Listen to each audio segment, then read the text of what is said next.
மறைக்கப்பட்ட உண்மைகளை வெளிச்சத்திற்கு கொண்டுவரும் உங்கள் மக்கள் வெளிச்ச செய்திகள். வணக்கம்.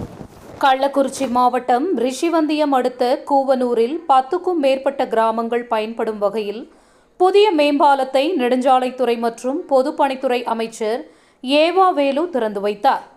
கள்ளக்குறிச்சி மாவட்டம் ரிஷிவந்தியம் சட்டமன்ற தொகுதிக்குட்பட்ட கூவனூர் கிராமத்தில் நெடுஞ்சாலைத்துறை, நபார்டு மற்றும் கிராம சாலைகள் கடலூர் கோட்டம் கள்ளக்குறிச்சி மாவட்டத்தின் சார்பாக கூவனூர், முதல் சாங்கியம், பிள்ளையார் குப்பம் கிராமங்களை இணைக்கும் வகையில் தென்பெண்ணை ஆற்றின் குறுக்கே ரூபாய் 25.20 கோடி மதிப்பீட்டில் கட்டப்பட்ட உயர்மட்ட மேம்பாலத்தை கள்ளக்குறிச்சி மாவட்ட ஆட்சியர் பிரசாந்த் தலைமையில் பொதுப்பணித்துறை மற்றும் நெடுஞ்சாலைத்துறை அமைச்சர் ஏவா வேலு 10க்கும் மேற்பட்ட கிராமங்கள் பயன்படும் வகையில் திறந்து வைத்தார்.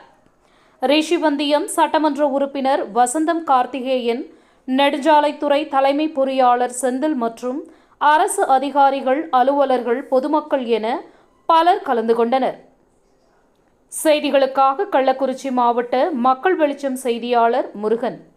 நன்றி.